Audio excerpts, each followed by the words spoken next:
those deals, if you win, they're going to say something about you. You lose, they're going to say something about you. So it's just making sure you're focused on the right things, and that's controlling, obviously, your attitude, your effort, and what you're putting into it. And you know, the people that matter are the people that are closest to you and the people you work with every day. And the rest of it, you know, is just noise. He does seem to be able to compartmentalize a lot of this stuff. When we talk to him about things like that. Have you seen that? I mean, I know he's got to speak up for himself. And I'm sure you encourage that from your players, but how has he handled it overall? Yeah, I think, well, you know, the spotlight is something he's used to since a young age. I mean, he was kind of a phenom, baseball, football, basketball, you name it, growing up. It was always on him, and so he's accustomed to critics and hearing different opinions and things like that, and he does a nice job of just focusing on what he can control and trying to get better. Off the field type of stuff. Yeah, it's definitely, I think all of us, just the comfort level has grown over the 4 years that we're together. And you know, when you make a commitment like that, we understand that he's a big part of what's going on, and we want everybody to feel like we're doing the right thing for all parties involved, and definitely want his input. Does it bother you when he faces so much criticism? I mean, everybody and their brother seems to find something to attack about him. Yeah, anytime any of our players, I would say, get criticized or have something come at them, I think as a coach, you want to be defensive, and you want to, you know, have their backs. But at the end of the day, nobody outside of this building or, you know, our meeting room really knows the truth or knows who he is like we do. So I try not to pay too much attention to it. Where do you come down on stuff like that, like body language and things like that? Does that stuff matter on the sidelines? Do you talk to people about that, or is that just kind of overblown, do you think? Yeah, I think we all have our moments. You know, you'd like to be stoic at times, but, you know, showing emotion, some of the greatest of all time have done it and continue to do it.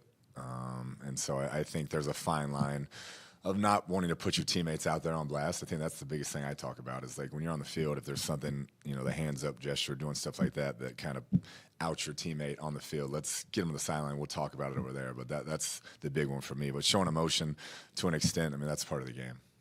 Can you gain anything from the 2020 game playing these guys, or is that so long ago that it really doesn't matter? It doesn't matter. You know, Bill, week to week, they're so creative in what they do defensively and offensively. They're going to attack your weaknesses. They're going to find, you know, mismatches and go from there. So it doesn't have much bearing. Why does he always seem to be so good on special teams? His teams every single year always shine there. Yeah, it's an emphasis. There's no doubt. And then they do a tremendous job. I think he does himself at the personnel level of scouting those guys who can be that, you know, Slater or the unsung, undrafted guy that they find a role for, like Edelman when he was a punt returner to start. I mean, they do a tremendous job of evaluating those guys out of college, kind of the back end of your roster guys that are going to be smart, hardworking, tough, and execute at a high level. How'd you feel Greg Dortch was looking out there today? Better, yeah. He's come a long way, so I'm hoping there's no setbacks, and hopefully he can get back out there. Are you expecting DeAndre to have a much bigger role on Monday night than the last couple of games? Yeah, I mean, he's who continued to you know, be a big target for us, and had the hamstring issue, you know, a couple weeks ago, so we backed him off a little bit, but he looks good out there right now, so hopefully he can you know, play more snaps. I know there's not an injury report until tomorrow, but generally, did the bye get you guys as healthier than maybe you've been in a long time? Yeah, normally I would say this year is a little different. We had a bunch of season-ending deal, but I think just watching the guys run around definitely got recharged and are fresh and excited to play the game. Did Dortch's thumb allow him to catch kickouts or punts? That's what we have to see. He's made good progress, but we got to see if he can handle that load towards the end of the week. Cooper, your number one option then, if you're not sure? Yeah, he would be the next guy up. He did a nice job. You know, he's one of those guys, when we had him here in 19, was always impressed. Just one of those gamers. Anytime you put him in position, he's going to find a way to make a play, whether it's offense, special teams. He's just a really good football player. You go back to your time with the Patriots, and coaching responsibilities. How much did that prepare you? Talked about a little bit in the past, but for just your game plan and how you set forth the day here. A lot. After doing it, I was like, "There's no way in hell I'm ever going to coach." But definitely a basis for a lot of the way I game plan currently, and different things scheduling wise, and different things that Bill used to do, takeaway circuit, things of that nature that kind of stick with you. But watching like Charlie Weiss game plan, Josh McDaniels, guys like that, definitely learned a lot of how that process goes. We didn't see Coward out there. Is there something going on with him? Or? Yeah, he's had a bit of a pec strain, so he'll be kind of day to day over the next week, I'd say. I'm not sure if he'll be up for this game. I'm hoping by next week for sure, but we'll see how it develops. Have you compared notes at all with Sonny Dykes coming out here, the relationship going back to Tech? Have you guys talk at all and told about the Valley Stadium, anything like that? We haven't yet, but yeah, I've known Sonny a long time. He obviously coached me out there at Texas Tech and played for his dad. So I'm excited about him coming out here. I haven't touched base with him yet, but that's going to be an awesome deal for that school. Coach, thank you. Appreciate it. Thank you.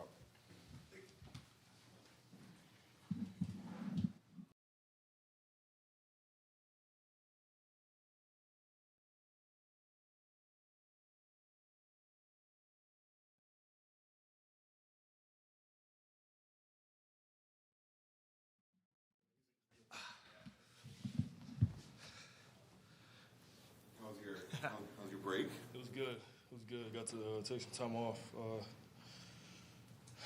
Kind of get rejuvenated, feel good. Did you still feel like there was some healing that needed to be done that is done now, or were you What you pretty mean? on your hamstring? Oh, the injury? No, I mean, if anything, yeah, I guess it just gave me some extra time to heal even more if that was the case. But, I mean, I felt good running around last game. Did you get a chance to get out of town and clear the head, or? Went back home for like a night or two. Yeah, Heller, obviously you've been in the spotlight your whole life. yeah. It gets only intensified in this league, and you're not the only quarterback that hears about stuff. So how do you go about dealing with noise, as Kliff is calling it? I mean, it is what it is. You understand the position that you're in, what comes with it, what you have to face. Not really new to it. This is something I've been dealing with basically not my whole life, but for the most part of my life, have had to deal with stuff like that. So it doesn't affect me. I know.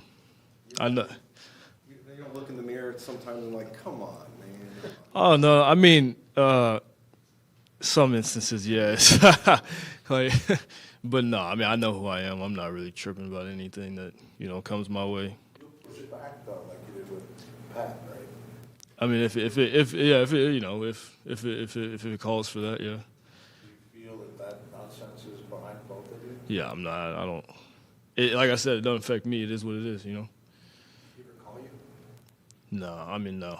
He said he texted you. He probably after the fact. Yeah. I mean, hell, what what is that gonna do? Is there ever a moment when that happened that you're saying, okay, should I send this or should I not? And then No. No, I mean, I was super shocked, when I seen it because I wasn't, I didn't have Twitter on my phone. Keith actually sent it to me. He asked me what I did to him. I said, I don't know. So, I mean, that was kind of the gist around. I was confused, but Does that particular incident aside, does the stuff, it doesn't mentally wear on you at any? no, hell no. How do you shield yourself from some of those barbs? I mean, honestly, I don't really see a lot of it, But I mean, obviously, it's tough not to see. There's everybody's gonna tweet what they tweet. I guess just it depends. If you're a social media guy, if you're really on it, if you're not, whether or not you see it or not. But I'm sure every athlete has seen negative, positive stuff about them. We all have, but you can't let it. You can't let it affect you. If you were 8-4, would you expect to hear any criticisms at all? 8-4. I mean, obviously, our season hasn't gone the way we've wanted it to, so it comes a little heavier, But no, it wasn't. Obviously, last year when we were winning, people weren't saying, stuff that they're saying, but it is what it is. Did going through all the stuff this summer with the skin, or the contract, did that make your skin any thicker than it was before? Again, I know who I am. None of that. It doesn't really. I'll never not be me. Confidence, all that. That doesn't. None of that wavers because of what people say. Is there anything, Pat's criticism, the body language, caring all about yourself, did any of that hit hard? Did you think about No. that? No. I mean, me and Pat have had a great relationship. That's what I'm saying. I don't. Every picture I got with Pat, he's cheesy ear to ear. I'm cheesy. Like, it's not. I mean, I seen him last year. I don't. Again, I don't know where any of that's coming from, but it is what it is. Does any of that criticism heighten your focus these next couple games? No. The focus is on us, this team, to win. We got to go 1-0. That's the focus. We got 5 games left. We understand what's at stake. Obviously with the rest of the season, but that's the focus. This week, the Patriots are the focus. Have you looked at all what a path to the playoffs could be like for you guys? I mean, it's hard not to, envision or try to look forward, but no, we gotta keep the main thing. Obviously, there's tons of scenarios that might have to take place, but we can only control what we can control.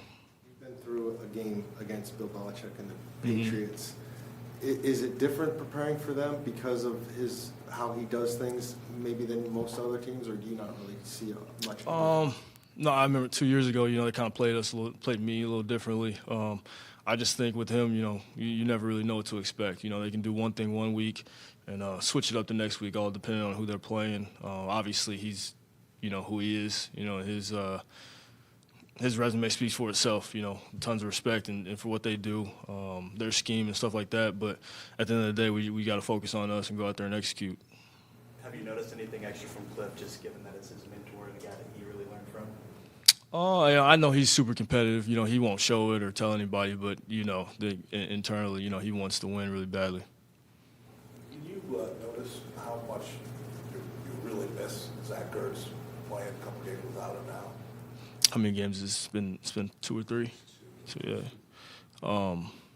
Yeah, I mean, I obviously that's a huge loss, like we said when it happened. But I mean, the focus right now, we got to get Trey going. Obviously, Steven.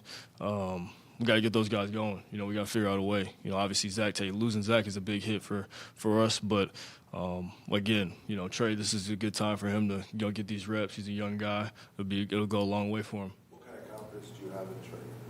A lot. What's the craziest? Was the Pat P thing the craziest stray you've caught on social media, or has there been? Yeah. No, yeah, it was especially on the bye week. I forgot what I was doing, but I was like, I didn't expect it. So I guess you could say that, yeah. Do you feel like there's ever going to be a point where you guys hash it out down the line? I got no. I said what I said. It is what it is. When it comes to throwing to DeAndre, what is it like knowing that you can put the ball a little out of bounds for him? I feel like you ask me this question every week. It's like, no, you haven't, but it's amazing. Yeah. I'm sorry, I'm going to go off topic a little bit. I talked with Avery Johnson Yeah. last night about you guys' relationship. Maybe you can speak to how it's evolved and what it's meant for you to have that kind of partnership with him. That's from left field. I've known Avery since high school. Obviously, his pops has been very, he's like family to us. What he's been able to do in the NBA and stuff like coaching and stuff like that. Been able to help out with me, be friends with my pops and my moms. But with Avery, I'd known him since high school. Got to watch him play basketball. We played in the same district. And then I went to A&M. He was at A&M. So we just kind of that relationship has just grown ever since. So he's family. What's his business? It's good. I don't really want to speak on his business mind. I'm sorry, but I appreciate it. Yeah. Thanks, We're Kyle. good. Yeah, Thanks, thank you. Kyle.